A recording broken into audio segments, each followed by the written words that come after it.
Welcome to the YouTube channel of EGPS Kargi. Click the subscribe button and share the video.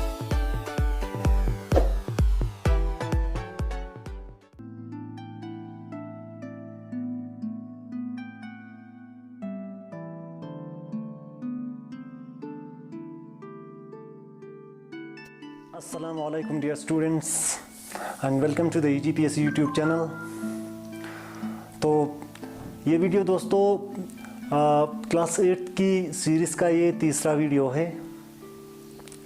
तो पिछले video में हमने बात करी थी डियर स्टूडेंट्स कि कैसे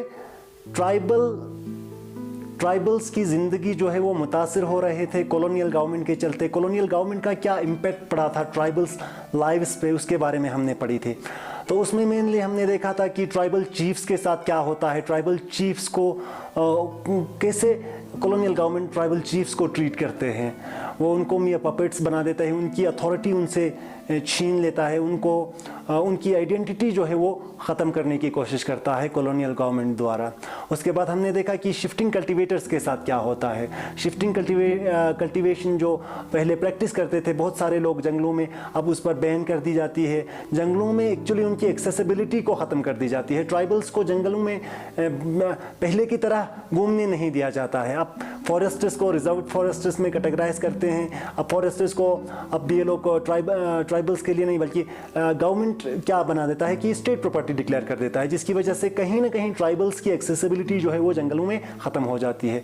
तो बहुत बड़े पैमाने पर ट्राइबल्स की ज़िंदगी जो है वो मुतासिर हो रहे थे कॉलोनियल गवर्नमेंट के चलते और कॉलोनियल रूल के चलते। तो उसमें हमने ये भी देखा कि कैसे ब्रिटिशर्स जो है वो कानून बना रहे थे।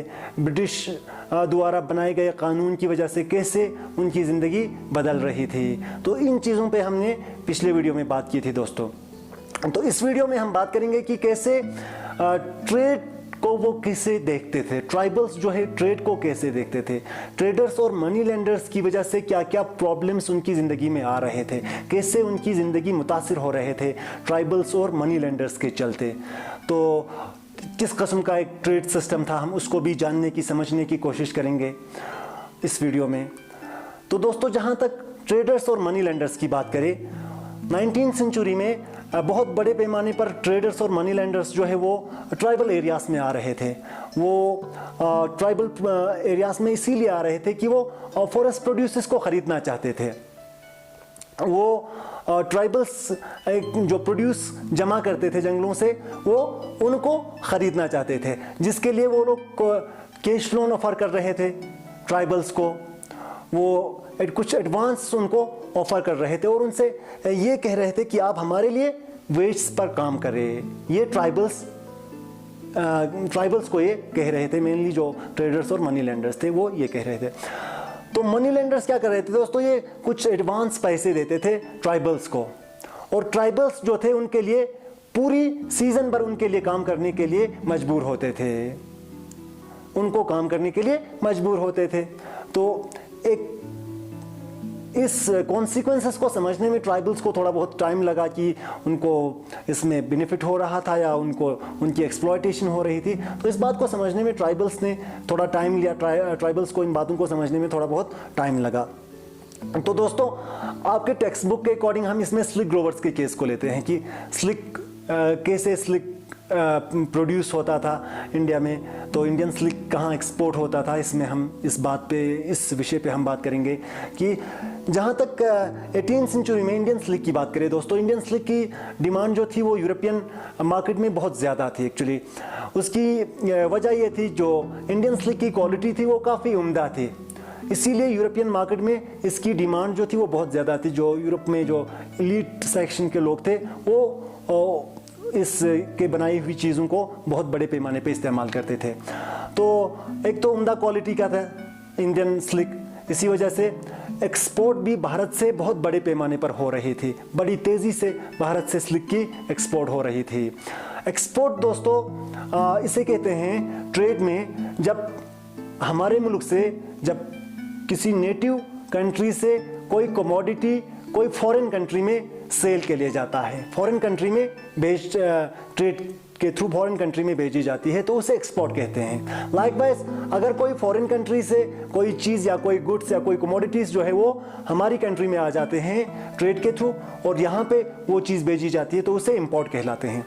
तो इंडियन स्लिक जो है वो बहुत बड़े पैमाने पर एक्सपोर्ट हो रहे थे और कॉलोनियल गवर्नमेंट जो थे, ईस्ट इंडिया कंपनी जो थी, वो इस ट्रेड को काफ़ी बढ़ा रहे थे, प्रमोट कर रहे थे। बहुत बड़े पैमाने पर वो इस ट्रेड को प्रमोट कर रहे थे, इनकरेज कर रहे थे, क्योंकि उनको बहुत बड़े पैमाने पर मुनाफा हो रहा था। वो यूरोप में जो एक हाई डिमांड थी उसको पूरा करने के लिए स्लिक ट्रेड को वो प्रमोट कर रहे थे।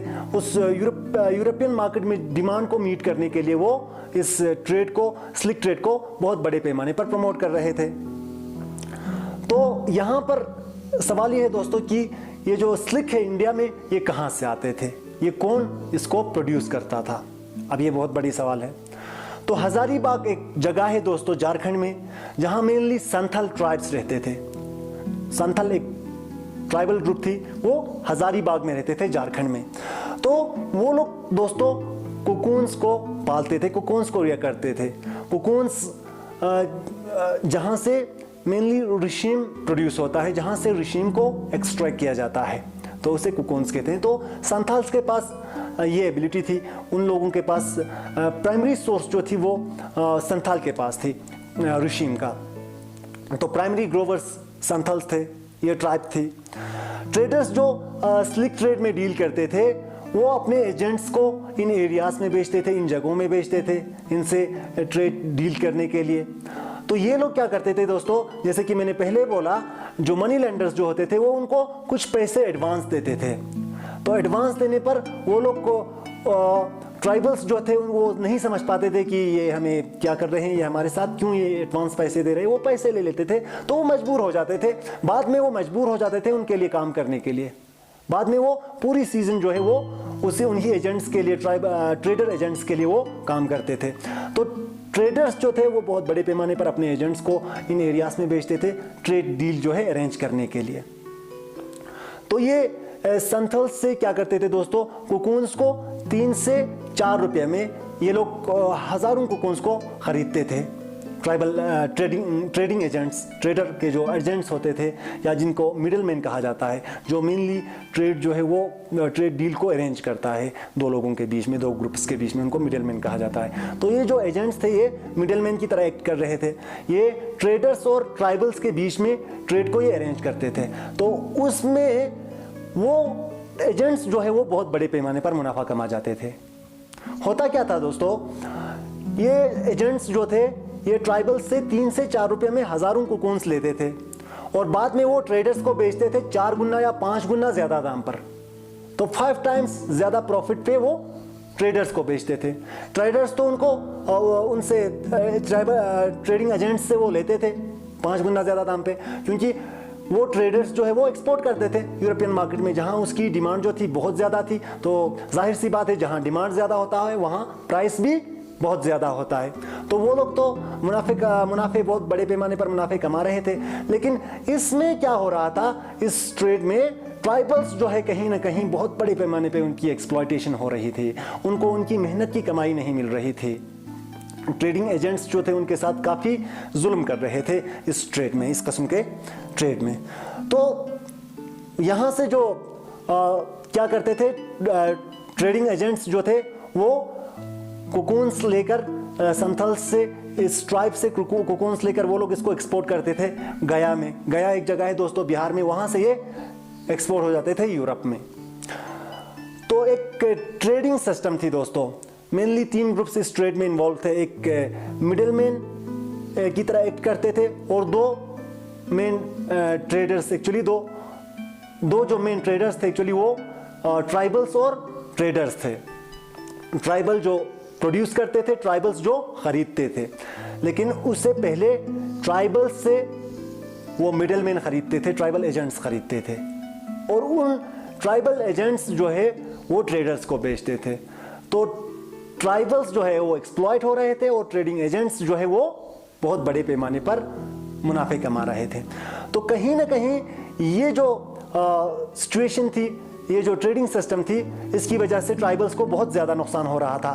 तो अंडरस्टैंडेबली क्या होता है कि ट्राइबल्स जो है वो आहिस्ता आहिस्ता इस बात को समझ जाता है। ट्राइबल्स को ये लगता है कि उनको लगता है कि उनको उनकी मेहनत की कमाई नहीं मिल रही है, उनको उनकी मेहनत जो है वो ज़ाया जा रहा है, वो उनके साथ बहुत बड़े पैमाने पर एक्सप्लॉयटेशन की जा रही है। इन बातों को वो समझने लगता है, तो ट्राइबल्स जो है वो रिवोल्ट करने लगता है।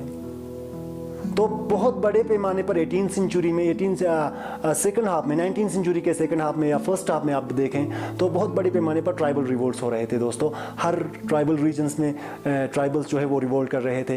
वो ट्रेडर्स को भी वो लोग डाइकूस मानते थे, मनी लेंडर्स को भी वो लोग डाइकूस मानते थे, और कॉलोनियल गवर्नमेंट को भी वो लोग आउटसाइडर्स मानते थे। क्योंकि इन सब एलिमेंट्स की वजह से उनकी ज़िंदगी जो है वो मुतासिर हो रही थी। कॉलोनियल गवर्नमेंट के चलते उनकी सर्वाइवल जो है वो ख़त्म हो गई थी, उनकी एक्सेसिबिलिटी जो है वो ख़त्म हो रही थी जंगल में। अब उनको जंगलों से उनको निकाला जा रहा था, और ट्रेडर्स जो है उनको इस किस्म की एक्सप्लॉयटेशन कर रहे थे। इस तरह से ट्राइबल्स उनको एक्सप्लॉयट कर रहे थे, मनी लेंडर्स जो है उनके साथ धोखा कर रहे थे। तो इन सब चीज़ों को वो समझ रहे थे, और बहुत बड़े पैमाने पर ट्राइबल्स जो है वो रिवोल्ट करने लगते हैं। तो ट्राइबल्स को एक तो जंगलों में उनकी एक्सेसिबिलिटी जो है वो बहुत हद तक ख़त्म हो चुकी थी। तो होता क्या है दोस्तों, बहुत सारे ट्राइबल्स जो है वो काम की तलाश में एक जगह से दूसरी जगह घूमते रहते थे। तो उनकी हालत जो थी वो इससे भी बदतर थी और भी वर्स थी। तो मेनली 19 सेंचुरी में दो जगह पे काम होती थी, दो जगह पे ट्राइबल्स जो है वो काम करते थे।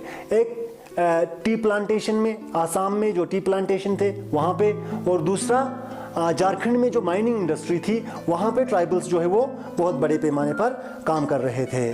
तो झारखंड के जो माइनिंग फैक्ट्रीज में या टी प्लांटेशन में कॉन्ट्रैक्टर्स के थ्रू ट्राइबल्स को रिक्रूट करते थे। तो कॉन्ट्रैक्टर्स उनके साथ एग्रीमेंट लिखते थे कि बाद में वो जो ट्राइबल्स जो है वो वापस कभी नहीं जा पाते थे। वो उनको लो वेज पे, बहुत ही कम वेज पे वो उनसे काम निकलवाते थे फैक्ट्री में या टी प्लांटेशन में। कॉन्ट्रैक्टर्स जो है उनको बहुत ही मिजरेबल वेज उनको पे करते थे और उनसे बहुत ज़्यादा काम करवाते थे।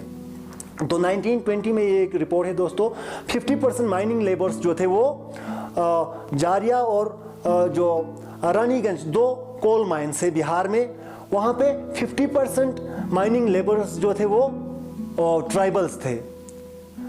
और ट्राइबल्स जो है वो बहुत ही टफ सिचुएशन में ट्राइबल्स काम करते थे दोस्तों। जो फैक्ट्रीज में या जो माइनिंग इंडस्ट्रीज में बहुत ही टफ काम होते हैं, बहुत ही जहाँ सफोकेटिंग कंडीशंस होते हैं, जहाँ सांस लेने भी ठीक से सांस भी नहीं लिया जाता है, उन जगहों में ये ट्राइबल्स काम करते थे दोस्तों। तो 1920 में ये कहा जाता है तकरीबन 20,000 से ज़्यादा वर्कर्स जो थे हर साल कोल माइंस में या माइनिंग इंडस्ट्रीज में ये वर्कर्स जो है 2000 से ज़्यादा वर्कर्स जो है वो हर साल मर रहे थे, ऐसा एक रिपोर्ट उस वक़्त का कहता है।